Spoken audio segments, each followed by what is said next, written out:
국민의힘의 공천을 받고자 하는 구청장, 시의원, 구의원 후보님들을 가능하면 여기서 초청해서 본인을 좀 소개하고 좀 알리는 기회를 제가 드리려고 합니다. 현실적으로는 공천권을 쥐고 있는 사람이 당협위원장, 즉 국회의원들로 알고 있거든요. 실질적으로는 국회의원의 의도장을 받지 못하면은 시의원, 구의원, 구청장 후보로 공천받기가 현실적으로 굉장히 어렵다는 걸 우리가 잘 알고 있습니다. 저희는 상시 공천에 적극적으로 참여하고자 하는 것입니다. 저희가 초청하더라도 안 오시는 분은 할 수 없고 여기 와서 본인을 알리고 홍보하는 분들 중에서 그래도 우리 마음에 드는 분을 저는 적극적으로 지원한 활동을 하려고 합니다.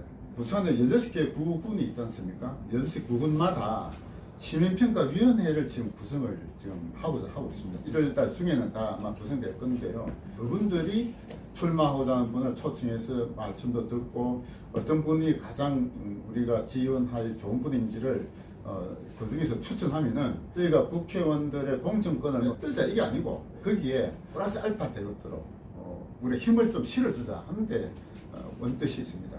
현재 목표는 국회의원 선거구별 1000명을 우리 자유시민 회원으로 가입하는 걸 목표로 하고 있습니다. 그 일반 회원은 아무런 의무가 없어요. 회비내라는 의무도 없고 단지 우파에 투표하겠다 이런 분들은 다 우리 회원으로 명단을 확보할 거기 때문에 그분들과 함께 투표하기 운동을 제가 펼칠 겁니다. 그럼 한 분 앞에 자기 포함해서 최하 3명 그러면은 이제 1000명을 확보하면은 적어도 3000표를 우리가 적극적으로 후원 활동하면은 당락에도 어느 정도 영향력을 행사할 수 있지 않을까 이런 생각을 지금 가지고 있습니다. 첫 번째 강의는 도문선 박사가 오늘 강의를 하실 건데요. 강의의 주제는 올해 지방선거에서 어떻게 하면 우파 진영이 승리할 것인지 그거를 주제로 하면서 본인 소개도 좀 하시고 이렇게 할 겁니다. 이번에 사하구에서 시의원을 희망하시는 것으로 알고 있습니다. 자, 오늘 강의를 맡은 사하구의 도문선 반갑습니다. 다음은 북산 지방선거 때 우리 자유우파의 후보가 어떻게 많이 당선시키면 되냐 하는 전략적인 목표를 가지고 간단하게 좀 말씀을 드리고자 합니다. 저는 사하구에서 의원을 2018년도까지 역임을 했었고 사하구 1선거구 예전 1, 2, 3, 4등에 시의원으로 출마를 하고자 예상하고 있습니다. 국회의원 선거 사무실에 청년위원장, 그 다음에 자유총연맹 청년회장 이런 거를 맡으면서 자연스럽게 정치 활동에 관여를 하게 돼서 또 출마를 하게 되고 의원 생활도 하고 그렇게 하게 됐습니다. 지방선거의 가장 큰 쟁점이 부산시장 선거인데 부산시장 선거를 먼저 한번 살펴보도록 하겠습니다. 후기신문의 여론조사를 보면 양자 대결을 했을 때 전재수 후보가 48.1%, 박영준 후보가 35.8%, 여론조사 날짜는 2025년 12월 31일에 발표했는데 이거는 좀 아닌 것 같다 하는 생각이 드는데 하여튼 제가 생각하는 거와 부산 시민의 그 대중적인 여론이 생각하는 거하고는 좀 괴리가 많은 것 같습니다. 부산시장 선거가 뭐 때문에 중요하냐 하면은 지방선거 할 때 투표용지가 몇 장을 받냐면 시장, 구청장, 시의원, 구의원, 시비례, 구비례, 교육감회가 7장을 받습니다. 국회의원 의석수가 많기 때문에 1번이 민주당, 2번이 국민의힘인데 시장을 찍을 때 2번을 찍기 시작하면 시장, 구청장 이렇게 줄줄이 2번을 찍을 가능성이 많습니다. 이 지방선거까지 뺏겨버리면 문제가 심각한 상황이 생길 수가 있다. 그런 생각이 듭니다. 그래서 꼭 시장 선거는 최종적으로 후보가 국민의힘에서 박영준 현 시장님이 후보로 나올지, 그 다음에 민주당에서 전재수 전 장관이 후보로 나올지 아직 결정된 건 없습니다만은 나중에 누가 되든 후보가 될 거거든요. 1번, 2번 후보가. 그렇게 됐을 때 우리 자유우파에 해당되는 후보가 당선될 수 있도록 좀 이렇게 활동을 좀 많이 해주시면 감사드리겠다 그런 그런 말씀을 드립니다. 국민의힘에서 김도읍 의원하고 다른 후보들이 이름이 오르내려서 여론조사를 해보니까 그분들은 훨씬 더 작게 나오거든요. 그래서 우파 후보들 중에서도 그래 박영준 시장이 훨씬 이렇게 지지도가 많이 나오고 있다. 신문 보시면 다 나오니까 참고해 주시면 될 것 같고, 구청장부터 해가 시의원, 구의원을 제가 이렇게 16개 부분을 이렇게 딱 정리를 해놨습니다. 부산시 시의원은 지역구로 42석, 비례로 5석입니다. 비례는 한 정당에 차지할 수가 없게 되어 있습니다. 그래서 제일 많은 게 3석입니다. 그래서 통상적으로 보면 5석 중에 국민의힘이 3석, 민주당이 2석 이렇게 의석순이 이렇게 배분이 되는 그런 경향입니다. 그리고 시의원은 지금 현재로는 지역구 42석 중에 각 하단당기만 보궐선거로 인해서 민주당이 1석이 있고 41석이 국민의힘입니다. 의원을 보면 부산에 총 181석이 있습니다. 지역구로 156석이 있고 비례가 25석이 있습니다. 지금 현재 의원의 비율을 보면 1석이 있는 경우에는 100% 국민의힘이고 2석이 있는 경우에는 1석은 국민의힘, 1석은 민주당 이런 비율로 그렇게 되어 있습니다. 2026년 6월 3일날 지방선거에 과연 부산에서 지금 현재만큼의 비율대로 의석수를 지킬 수 있느냐 없느냐 그게 좀 관건이 될 것 같습니다. 부산시장은 국민의힘 박영준 시장은 3선에 도전을 할 예정이고 민주당의 전재수 전 장관이 안 오게 되면 나머지 후보로 떠오르는 분들이 민주당이 이재성, 박재호, 변선환 등인데 이분들은 여론조사를 해보니까 프로서는 5%, 7%, 10% 미만 정도로 이렇게 나와서 국민의힘에서 박영준 시장이 후보로 결정되고 민주당에서는 전재수 전 장관이 후보로 안 되고 나머지 인물들이 후보로 되면 그러면 박영준 시장이 조금 선거가 좀 유리하지 않나 이런 생각이 드는데 그 다음에 교육감 후보는 정당을 공천 안 하기 때문에 1번, 2번이 없고 그냥 이름만 오는데 근데 보통 이제 진보 후보, 보수 후보 이렇게 나뉘는데 진보 쪽에는 2-3명 있으면 모이 가라 이래가지고 후보를 단일화를 합니다. 자유우파 내지 보수 후보들은 단일화 잘 안 돼요. 선거는 아무리 후보가 똑똑해도 구도가 좋아야 됩니다. 자유수 교육감이 그게 승리를 할 수 있었던 원인도 그때 당시에는 거의 1대1로 붙었거든요. 그래서 승리를 할 수 있었는데 과연 6월 3일날 교육감 후보 때 보수 후보가 단일화가 돼가지고 진보 후보가 1대1로 이렇게 선거가 될지 조금 물음표가 생깁니다. 이 교육감 선거는 개선을 좀 해야 될 필요가 있다. 그런 생각이 듭니다. 법을 개정해서 시장과 런닝메이트를 하든지 안 그러면 공무원회가 지정을 하든지 그렇게 하는 게 저는 낫지 않겠나. 구청장은 16개가 국힘 구청장이나 3군데, 4군데 정도가 선거구분에 좀 현직 구청장이 출마가 좀 변수가 있을 수가 있다. 네, 그런 내용입니다. 광역시 의원도 지역구만 2석 중 41석이 국힘, 1석이 민주, 비례 5석 중 3석이 국힘, 2석이 민주 이렇게 그래서 비례대표도 번호가 있습니다. 1번, 2번, 3번, 4번 이렇게 하는데 지난 경우를 보면 3번까지 당선이 되었습니다. 혹시 몰라서 4번, 5번까지도 공천을 합니다. 국힘에서 1번, 2번, 3번을 정하는 게 여성, 장애인, 노동 이렇게가 1석씩 이렇게 한 명씩 추천을 해서 되는데 지금 국민의힘 중앙당에서는 이제 청년을 1석을 줘야 되겠다. 그래서 돌아오는 제9회 지방선거 때는 아마 청년이 1석이 아마 들어갈 것 같습니다. 이래도 선거할 때 투표를 많이 해주면 국민의힘에서 3석이 되고 작게 해주면 2석이 되고 그렇습니다. 기초의원 181석 중 대부분이 국힘입니다. 시의원이나 구청장이나 시장이나 하는 거는 한 명을 뽑습니다. 한 명을. 근데 의원은 기초의원은 중선거제를 해가지고 한 명을 뽑는 게 아니고 석, 3석, 4석을 뽑습니다. 의원 선거가 좀 어렵습니다. 1번은 국회의원 의석수로 해가지고 다수다. 그러니까 지금 민주당이 다수이기 때문에 1번. 2번은 국민의힘이 두 번째 당이기 때문에 2번 되었습니다. 시의원, 구청장은 1번, 2번 하면 기호가 끝납니다. 그런데 가나가 있지 않습니까? 2번이 국민의힘인데 가나를 줍니다. 지방선거를 하게 되면 1가 2, 가는 거의 대부분 당선이 된다. 3인 선거에 보면 다도 있습니다. 다. 지금은 잘 없는데 다를 내는 거는 국민의힘에서 3명 다 의석을 가져겠다. 그런 의미로 해가 다를 냈거든요. 근데 다를 내게 되면 표가 나뉩니다. 그래서 나를 받은 후보가 참 선거하기 힘듭니다. 2나를 찍어야 되는데 니 찍어줄게 해놓고 가면 2가를 찍고 온단 말입니다. 나중에 투표가 와서 어머니 투표 잘했습니까? 그래 니 찍었다.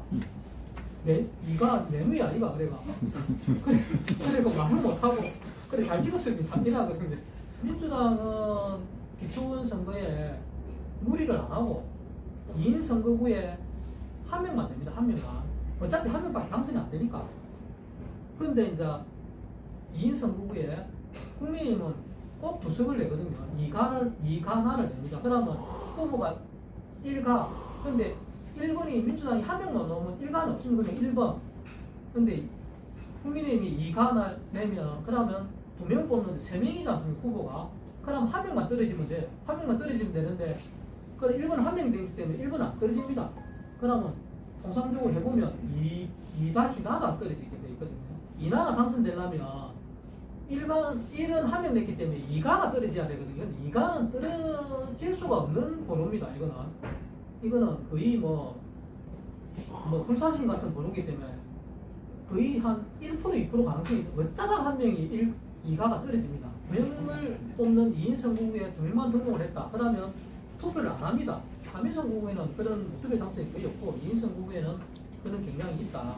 지금 하고 있는 모임이 자유시민연합인데 자유시민연합이 2026년 제9회 지방선거 때 자유우파 후보의 당선을 위해서 중점적으로 어떤 역할을 해줬으면 좋겠다 하는 이게 공식적인 내용이 아니고 제 개인적인 생각입니다.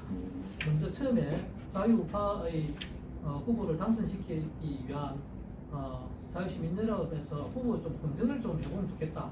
그 후보가 전과가 있다든지 캐리어라든지 그게 사상이라든지 후보 검증을 좀 잘 해야 되는 게 국민의힘에서 우파 쪽에 공천을 받아 당선이 됐는데 의정활동 하는 행동은 좌파 쪽으로 하는 사람도 있고 있어요.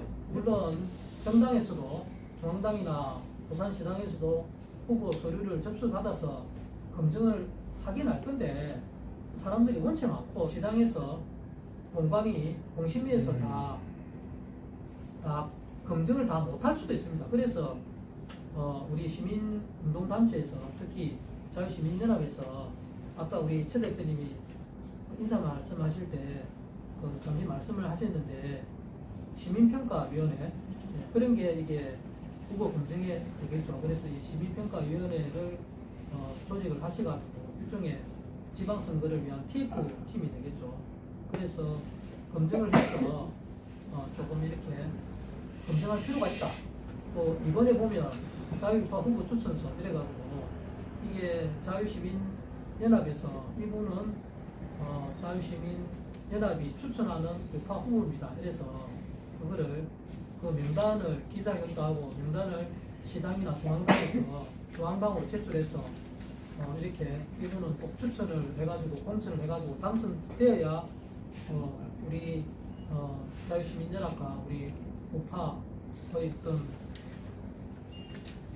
우파의 어떤 나라를 만드는데 도움이 되는 분이다 이렇게 해가지고 하면은 좀 도움이 되지 않겠나.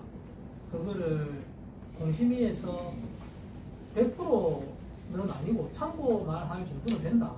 22대 국회의원 선거 때 여기 지금 국회의원 선거 끝나고 22대 총선 백서를 발행을 하셨는데 그때 부산 시내에 18개 지역구에 다 다니시면서 다 지원을 다 했습니다. 지지선언도 하고 그 다음에 단톡방을 만들어가 그 후보를 지지하는 어떤 활동 당선시키기 위한 활동을 많이 했습니다. 그래서 거기로 놓은 책이 여기인데 그래서 부산에는 나름 그래도 선방을 했습니다. 영세수 후보만 당선되고 국민의힘 후보가 다 24군데 당선이 됐으니까 그때 자유시민연합에서 활동을 많이 해주셔가지고 도움이 많이 되는 걸로 그렇게 알고 있습니다. 세 번째도 마찬가지입니다. 자유우파 후보의 지지선언하고 기자회견 또 해주시면 좋겠고 그리고 나중에 이제 공천되고 나서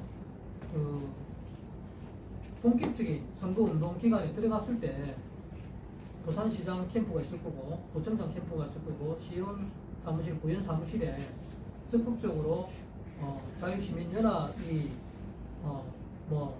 선거운동을 할 수 있는 이제 시장 캠프 같은 거 크거든요. 안에 사무실이 거기에 사무실 방을 한 칸 얻든지 한 칸 받아서 거기서 집중적으로 하든지 안 그러면 그게 안 되면 캠프가 작은 시의원이나 구의원 이런 데 같은 경우에는 상주할 수 있는 책상을 얻어가지고 여기서 자유시민연합이 선거운동을 하는 데입니다. 이렇게 해가지고 할 수 있는 것도 적극 고려를 해볼 필요가 있다. 그런 말씀을 드리고, 그리고 자유파 당선을 위한, 후보 당선을 위한 각종 활동들, 지금 세미나 하는 것도 이 활동 중에 하나가 됩니다. 그래서 지금은 유튜브를 또 많이 보시니까 유튜브를 통해서 또 이렇게 좀 아직 부산 시민들 중에 우파를 사고방식을 하고 있는데 아직 모르시는 분도 많으니까, 그래서 유튜브를 촬영하셔서 최 대표님이 나름대로 또 이렇게 전략 전술을 선택을 하시겠지만, 기존에 있는 구독자가 많은 우파의 유튜브에 이렇게 같이 이렇게 링크를 한다든지 출연을 한다든지 이래서 파워블로그가 있는데 그것 좀 이렇게 도움을 받아가 대중적으로 이렇게 확 퍼질 수 있는 그런 것도 한번 모색을 해보면 좋지 않겠나, 그런 생각이 듭니다. 2026년 지방선거 때 자유시민연합의 적극적인 활동으로 부산시의 자유우파 후보를 많이 당선시켜 대한민국을 지켜내야, 지금 올해 해가 바뀌가 2026년 1월 달인데 한 5개월만 있으면 6월 3일 날 제9회 지방선거를 하기 때문에 지금 아무래도 지금 제일 중요한 선거가 서울시장, 부산시장 이 제일 중요하고, 서울시장, 부산시장은 그러니까 여론조사를 해보니까 박빙입니다.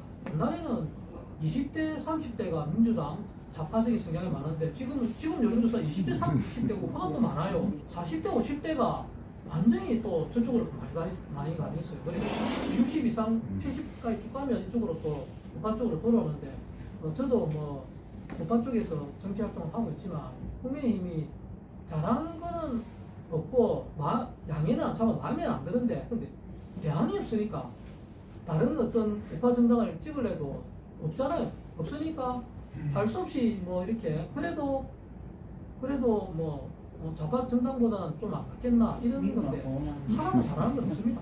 하나는 잘하는 거 없고, 또 이게 액션을 취하고 정책을 하는데 항상 한 발 넣고, 연예인 쪽에 보면 거의 연예인 성향이 좌파적인 성향이고, 그쪽으로 가면 캐스팅도 되고 뭐 광고도 들어오고 이러는데, 우파 쪽으로 가면은 이게 욕주를 먹고, 쉽게 말해서 밥 먹고 살기 힘들다. 우파적인 어떤 그런 이야기를 하면 좌파에서는 공격을 하고 날린다, 사업을 못하게 합니다. 그래서 데모하고. 그러니까 일단은 자기 생각이 우파적인 생각이라도 그래 했다가는 완전히 밥줄 다 끊겨 있어. 아예 이야기 못합니다. 어르신들은 어려운 세대를 다 거쳐와가지고 지금 나라가 이래 해놨다가는 큰일 나겠다.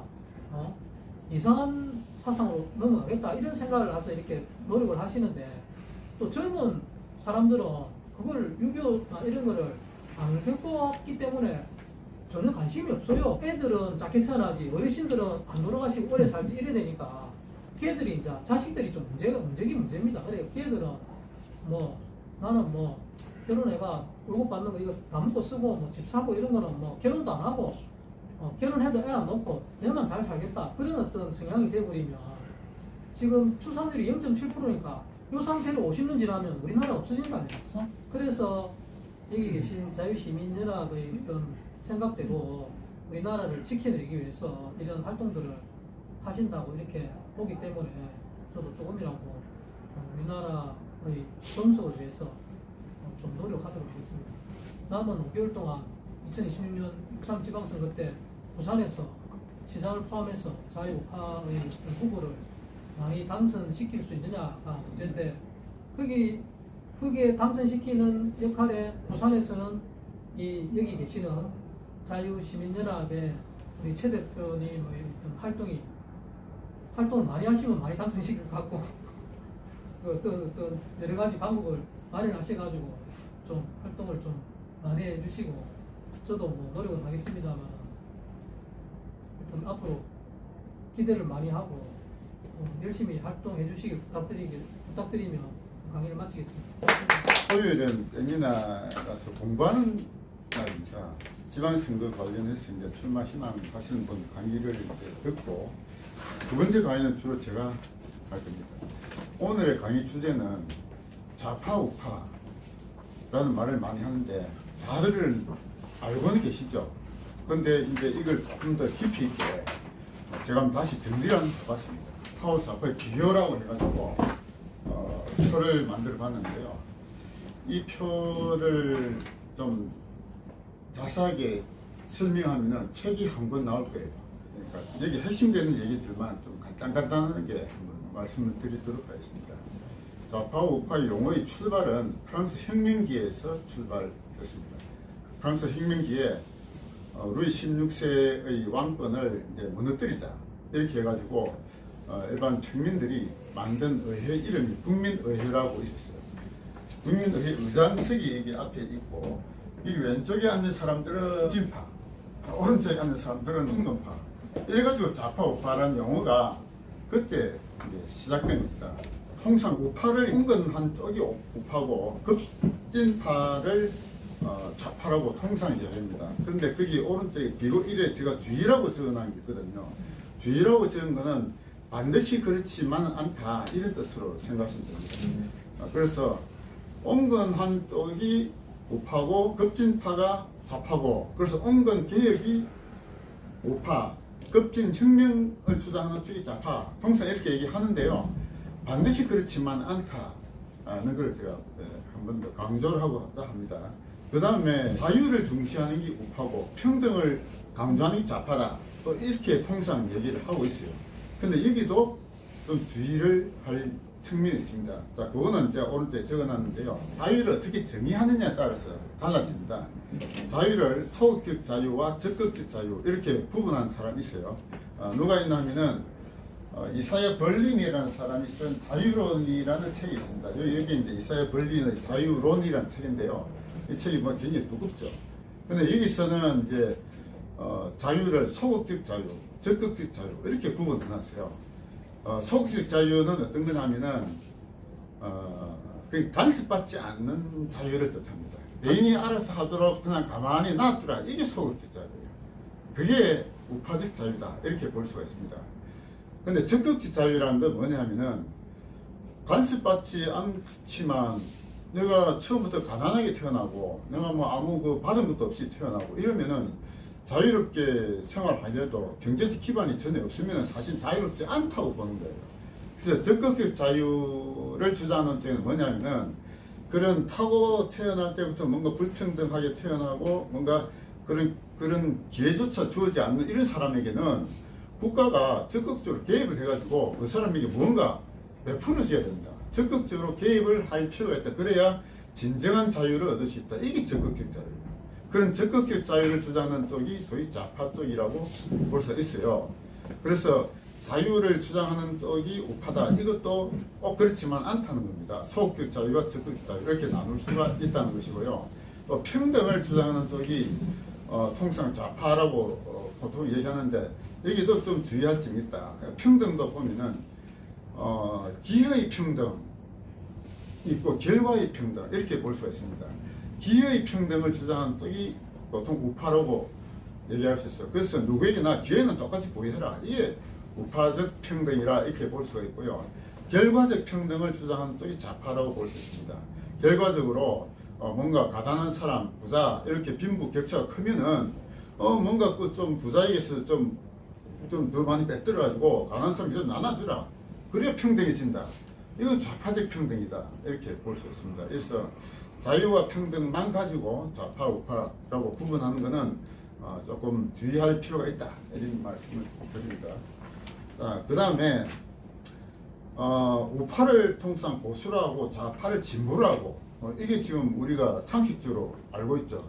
이거는 저는 문제가 있다라고 봅니다. 문제 있는 용어인데 지금도 우리 우파를 보수다 이렇게 말 많이 하고 있잖아요. 언론에서도 그렇게 하고 있고 우파 유튜브도 뭐 거의 90% 다 그렇게 얘기하고 있고 정치인도 다 그렇게 얘기하고 있습니다. 우파를 보수라고 부르면 좌파를 진보라고 불러줘야 되는데 이 용어는 문제가 있다. 자, 이거를 지적하는 사람이 있습니다. 누가 지적했느냐면은 자, 여기 보면 이런 책이 있습니다. 한국 자유민주주의와 그 적들이라는 책이 있는데 여기는 노재봉이라는 분이 계세요. 노재봉 예전에 총리를 하신 분입니다.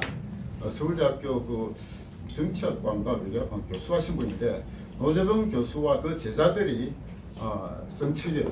이 책에서 이제 뭐라고 했냐면은 좌파를 진보라 부르고 우파를 보수라 부르는 것은 좌파의 용어 전술에 의한 상징 조작이라고 표현해놨습니다.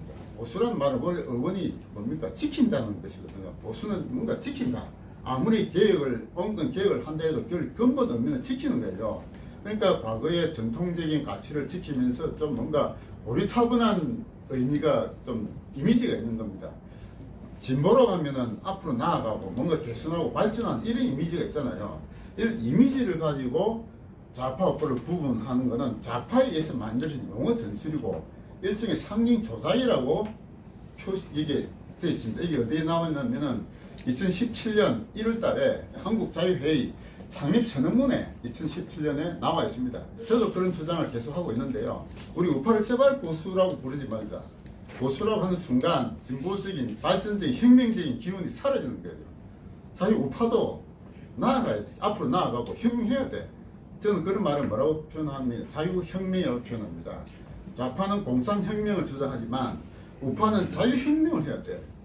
근데 보수하면서 뭔가 이 제자리에 서 있는 듯한 이런 용어는 잘못됐다라고 저는 주장하고 있습니다. 그래서 우파를 보수라고 부르지 말자라고 저는 주장합니다. 그 다음에 우파는 자본주의 시장 경제를 이제 지향하는 것이고 좌파는 사회주의 계획 경제를 지향한다. 이게 기본이에요. 이게 일반론, 원론이다. 이렇게 보시면 됩니다. 우파는 자본주의 시장 경제를 지향한다. 보시면 되고 좌파는 사회주의 계획 경제를 지향한다. 이렇게 보시면 됩니다. 이거는 이제 일반론이다. 이렇게 보시면 됩니다. 근데 일반론 그 밑에 보다 구체적인 게 있어요. 자, 그게 뭐냐면 자, 6번 보시면 우파는 개인을 중시하고 좌파는 집단을 중시한다. 이게 핵심 가치다. 저는 그렇게 봅니다. 여기서 개인을 중시한다는 게 통상 이제 개인주의라고 표현을 하고 집단을 중시하는 게 집단주의라고 표현하는데 개인주의를 주장하다 보면 이 이기주의로 혼동할 수 있거든요. 그거는 아니다라고 하는데 그래서 개인의 가치를 가장 앞장세우는 이제 책으로 제가 추천하는 책이 이 책이에요. 이게 이제 누가 쓴 책인가 하면은 박성현이라는 사람이 쓴 개인이라 불리는 기적이라는 책이 있습니다. 개인의 가치를 앞장세우는 것은 결국 근대에 들어와서 시작된 겁니다. 결국 개인이라는 것이 중시된 게 언제냐? 저는 종교개혁이라고 보거든요. 천주교에서 개신교로 넘어오면서, 그러니까 천주교는 일반 신도들은 신부나 성당을 매개를 통해서만 하나님 말씀을 간접적으로 이제 들어왔단 말이죠. 그게 중세 암흑기가 그렇게 된 건데, 종교개혁에서는 루트는 뭡니까? 개인이 직접 하나님의 직접 말씀을 바로 개개인이 받아들여가지고 하나님과 개인이 1대1로 만나는 이게 종교개혁의 본질입니다. 그래서 개인이라는 가치가 그때부터 이제 더 심화됐다 볼 수가 있는데요. 개인을 중시하는 게 우파고 집단을 중시하는 게 좌파다. 이게 핵심 가치라고 저는 보고 있습니다. 그 다음에 우파는 개인의 자유와 인권을 중시하고 좌파는 약자의 연대를 중시한다. 이렇게 볼 수가 있어요. 그래서 약자와 연대 이게 참 좋은 말처럼 들리잖아요. 그래서 봉사하고 희생하고 뭔가 가진 사람은 뭔가 내놓고 이게 아주 좋은 봉사하고 이 좋은 의미로 들리는데, 자, 그걸 오른쪽에 보시면은 뭐라고 써놓은 게 있습니다. 지옥으로 향하는 길은 선의로 포장되어 있다. 이게 일종의 이제 서양의 격언이 있어요. 얼굴을 직접 대하는 가정과 소규모의 이런 집단은 연대를 할 수가 있습니다. 그런데 개인과 개인의 관계를 넘어서면서 사회적인 제도화로 가면은 약자와 연대를 하기 위해서는 뭡니까? 있는 사람에게 뭔가를 뺏겨야 돼요. 이게 제도화되면은 결국 그거는 지옥으로 가는 길이다. 이게 소위 사회주의 공산주의가 지옥을 연 겁니다. 그러니까 이제 우리 사회주의 공산주의가 만들어지면서 역사를 보면은 권력을 잡기 전까지는 아주 좋은 말로 포장되어 있습니다. 약자와 연대하고 뭔가 불평등을 없애고 억압과 착취에서 벗어나서 우리가 다 함께 지상낙원을 건설하자. 이런 좋은 말을 하는데 막상 그들이 권력을 잡는 순간 지옥이 펼쳐집니다. 그게 역사에서는 다 그래왔거든요. 그래서 개인의 자유와 인권을 중시하는 게 우파고, 약자와 연대라는 달콤한 말을 하지만 결국 이거를 실천하면은 결국 지옥이 열린다. 이게 사회주의, 공산주의로 가는 길이고, 이게 좌파의 가치다, 이렇게 보시면 됩니다. 우파는 규제를 가능하면 완화하고 줄이자, 이게 우파예요. 좌파는 규제를 계속 만들어갑니다. 그러니까 자본주의 시장 경제는 시장에 맡기잖아요. 시장에 맡겨서 시장의 자연스러운 당사자 간의 수요 공급의 원칙에 의해서 이렇게 뭔가 만들어간, 이게 이제 시장에 맡기는 이 시장 경제고, 규제가 가능하면 없애야 된다. 이게 우파거든요. 근데 좌파는 사회주의 계획정책 가면 계속 뭔가를 규제하고 만들고 억압하고, 이게 좌파예요. 지금 이제 우리 이재명 정권 하면서 들어선 거 보면은 끊임없이 규제를 강화시켜 가고 있어요. 끊임없이. 대한민국 규제 천국이에요, 지금. 그래서 이 규제를 최대한대로 완화해가지고 시장에 맡기자. 이게 우파적 가치거든요. 앞으로 그렇게 가야 된다라고 보고 있습니다. 미래 세대를 중시하는 게 우파예요. 좌파는 현재 세대를 중시한다. 돈 퍼주는 거 있잖아요. 돈 퍼주는 거는 무슨 당장 현재 세대 돈 받으면 좋다고 하는데, 이거는 미래 세대한테 완전히 빚더미를 지금 안기고 있단 말이죠. 그래서 돈 풀어가지고 뭐 만드는 거, 이 좌파적 정책이에요. 그러면 안 된다. 우파는 뭡니까? 우리 미래 세대, 자식들, 손주들이 나중에 그 빚이 없이 자기들이 자유롭게 자기들 타고난 그를 마음껏 자유롭고 번영된 날 살도록 해야 되는데, 좌파는 안 그래. 지금 당장이라도 만들어주고 표 얻으려고 뭐 돈 뿌리고, 이게 지금 좌파들이지. 그래서 이게 이제 좌파 우파 갈라지고 보고, 개신교가 우파 쪽이 가깝고 천주교는 좌파에 가깝다 했는데, 여기는 제가 주의라는 말을 붙여놨습니다. 반드시 100% 그런 건 아니지만 대체로 그렇다는 뜻입니다. 그러니까 이거는 종교개혁을 통해서 천주교는 시대에 천주교 뭐 가톨릭이 지배했잖아요. 그러면서 이제 천주교는 교황이라는 로마 교황이 맨 위에 있습니다. 맨 위에 있고, 그 추기경을 통해서 전 세계가 하나의 그 하이라키를 형성해가지고 천주교라는 하나의 그 집단 지도 체제를 형성하고 있어요. 그런데 교회와 그 성직자의 역할을 변화시키는 게 종교개혁이잖아요.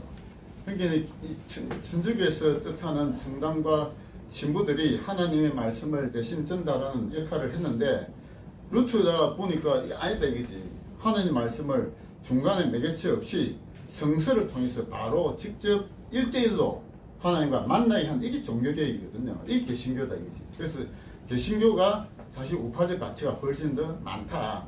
우리나라도 지금 보면은 우파운동 하는 종교가 다 개신교잖아요. 천주교는 우파운동 안 합니다. 제가 제 눈을 볼 때. 특히 정의구현 사제나 이소파 좌파, 천주교는 좌파가 훨씬 많아요. 우리나라도 보면은. 물론 안 그런 분도 있지만 대체로 그렇다는 뜻입니다. 마지막 11번 보시면 이게 이제 사실은 이것도 이제 주의를 제가 적어놨는데요. 이거를 하려면 헌법 제1조 1항에 대한 말씀 좀 드릴 겁니다. 우리나라 헌법 제1조 1항 보면은 대한민국은 민주공화국이다 라고 되어 있잖아요. 근데 이게 대해서 누구도 비판하는 사람 제가 들어본 적이 없어요. 저는 이걸 비판합니다. 대한민국 민주공화국이다 라는 이 헌법적 가치 1조 1항, 이 문제가 있다 이거지. 이 문제가 있다고 얘기하는 사람이 없어요. 저는 이 얘기합니다. 대한민국 민주공화국이다. 이 문제가 있다. 왜냐하면은 대한민국 민주공화국이다 했을 때 민주공화라는 게 하나의 가치가 아니에요. 민주주의 플러스 공화주의 이거거든요. 민주주의 플러스 공화주의인데, 민주주의라는 것도 사실은 문제가 있는 단어고, 공화주의라는 것도 문제가 있는 단어예요. 민주주의는 언어가 뭡니까? 데모크라시잖아. 데모크라시라는 거는 대중이 지배한다 이런 뜻이거든요. 데모는 다수 대중이고 크라시가 지배라는 뜻인데, 이게 다수결주의가 바로 민주주의예요. 근데 다수결주의는 뭡니까? 개인보다는 집단적 가치입니다. 그래서 민주주의라는 게 아주 좋은 것처럼 들리지만 사실은 문제가 아주 많은 단어입니다. 그리고 민주운동이라는 것도 잘한 것처럼 들리지만 사실은 굉장히 문제가 많은 운동이 민주운동이에요. 우리나라 민주운동의 3분의 2는 공산주의 운동이었어요. 3분의 1이 희귀의 민주운동, 소위 반독재 민주운동인데 그것도 문제가 굉장히 많다. 예?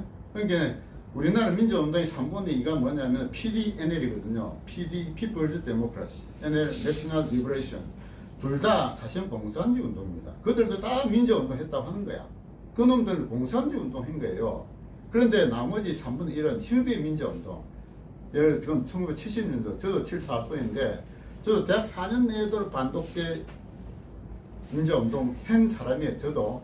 그래, 박정희 시절 때 박정희 물러가고 데모 4년 내도록 하면서 체류탄 마시가면서 했습니다. 그때는 거의 잘한 것처럼 생겼는데, 지나놓고 보니까 과연 잘했느냐, 이거지.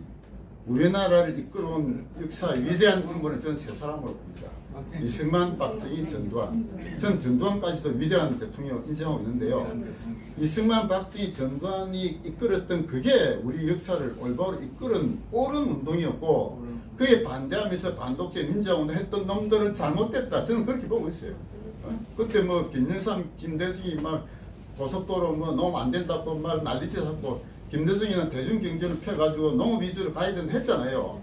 그들도 해서 우리는 어떻게 되겠냐. 이승만, 박정희, 전두환이 이끌어왔던 그게 우리의 옳은 방향인데, 소위 협의의 민주화운동 했던 건 전부 다 그 반독재 반대하고 데모한 놈들이 민주화운동 했다고 하잖아요. 그러니까 협의의 민주화운동도 옳은 운동은 저는 아니었다고 봅니다. 우리는 역사를 볼 때. 그래서 민주주의라는 것도 잘못된 번역이고, 데모크라시가 민주주의라고 번역되면 안 되는 거야. 예?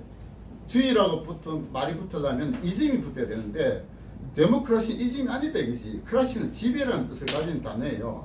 그래서 크라시가 붙는 단어는 세 가지가 있는데, 오토크라시, 아리스토크라시, 데모크라시 이 세 가지예요.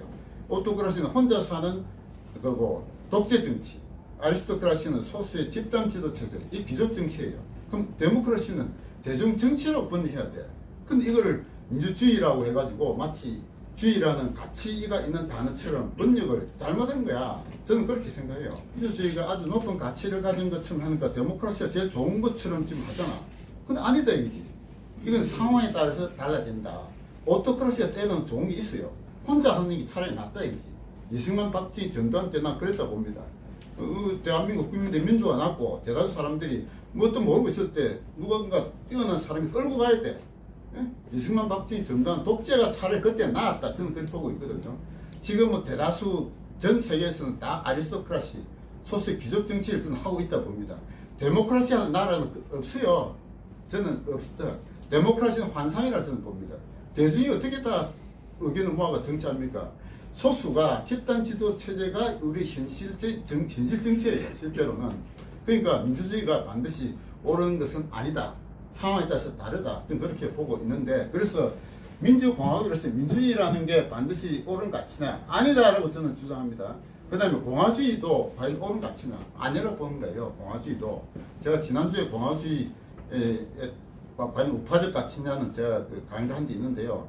공화주의라는 거는 뭡니까? 개인보다는 공동체를 앞장세우는 이 공화주의예요. 개인보다는 공동체를 앞장세우면서 시민적 덕성을 키워서 공동체의 전체적인 그를 위해서 개인은 따라야 된다. 이게 공화주의거든요. 공동체주의도 마찬가지라. 그러니까 민주주의, 공화주의, 공동체주의라는 이 표현들도 다 집단을 앞장세우는 가치다. 즉 좌파적 가치다라는 겁니다. 자, 그러면 우리 우파적 가치가 뭐냐 이거지. 우파적 가치. 자유주의라고 표현합니다. 자유주의. 대한민국의 핵심 가치가 뭐냐라고 할 때 통상 자유민주주의라고 얘기하잖아요. 자유민주주의 이것도 문제가 있어요. 자유민주주의라는 게 하나의 가치가 아니거든요. 자유주의 플러스 민주주의인데, 그래서 대한민국 핵심 가치는 자유민주주의라고 하면 안 되고 자유주의라고 돼야 된다라고 하면서 제가 쓴 책이 있습니다. 자유주의란 무엇인가를 썼는데, 여기 제가 뭐라고 썼느냐, 대한민국 핵심 가치는 자유민주주의가 아니라 자유주의다라고 저는 이 책에서 부제를 써놓은 거예요.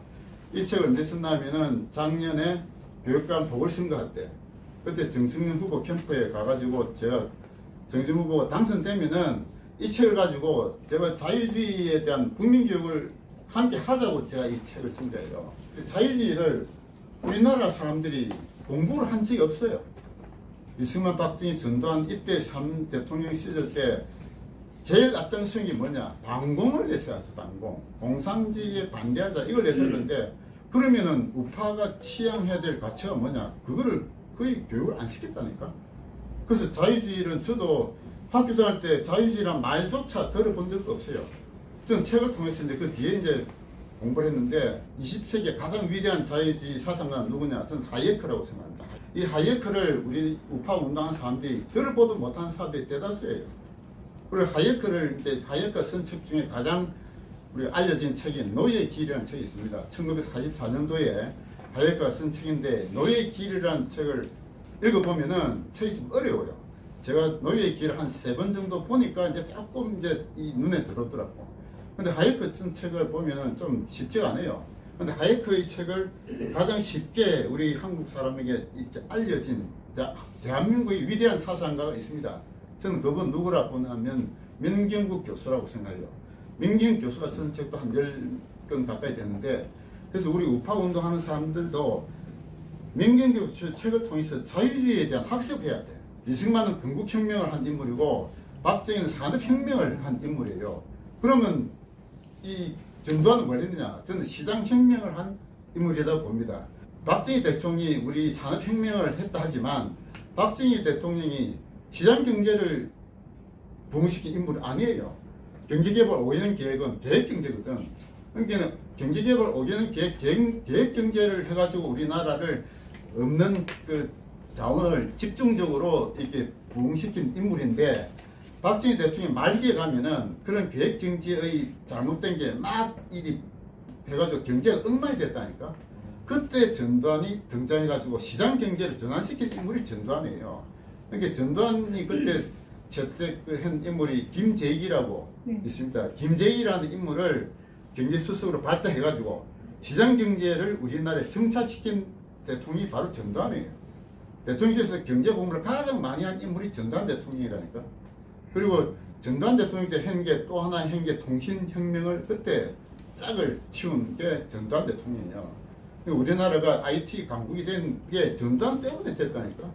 그러니까 전두환 대통령의 업적을 우리 우파 사람들도 그런 시장혁명을 일으킨 인물이라는 것을 인정해주고 이해해준 사람이 아직까지 거의 없어요. 이분을 이제 제대로 우리 우파도 그 제대로 된 대통령이 인정해야 된다라고 저는 생각하고 있습니다. 오늘 제가 우파와 좌파에 비교해가지고 해놨는데요. 그중 핵심적인 뭐냐? 우파는 개인을 중시한다. 개인의 자유, 개인의 인권, 이걸 중시한다. 이게 우파.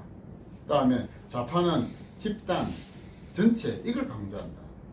이게 보시면 되고, 그 외에 이제 세부적으로 들어가면은 정책까지 좀 연결해야 되는데, 정책을 연결하려면은 자유주의적 학습을 거쳐야 된다.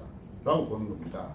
구체적으로는 자유주의적 정책이 그럼 과연 뭐냐, 이지. 그거는 결국 자유주의적 사상가에 대한 책, 그리고 하이에크, 그다음 그 앞에 미제스, 그다음 그 뒤에 라스바드, 그다음에 뭐 토페, 이런 자유주의, 특히 오스트리아 학파가 그런 자유주의의 경제학을 일으킨 인물들이고, 그리고 시카고 학파, 이런 여러 학파들이 있습니다. 그래서 그런 학습을 공부를 해야 우리가 정책에 대한 뭔가 제대로 된 반영도, 비판도 하고 할 수 있다. 그래서 우리 나이 드신 분들이 뭐 지금 다 그런 공부를 할 수는 없지만, 아까 우리 조 박사가 얘기한 것처럼 20대, 30대가 지금 다시 깨어났잖아요. 이 무지무지의 큰 저는 희망이라고 봅니다. 그래서 이런 20대, 30대들이 지금 그 오히려 우파적 가치를 더 중시하는 새로운 기운이 일어나고 있거든요. 제가 이 시민운동 할 당시만 해도 이 광화문 올라가든 하면은 뭐 젊은 사람은 거의 없었어요.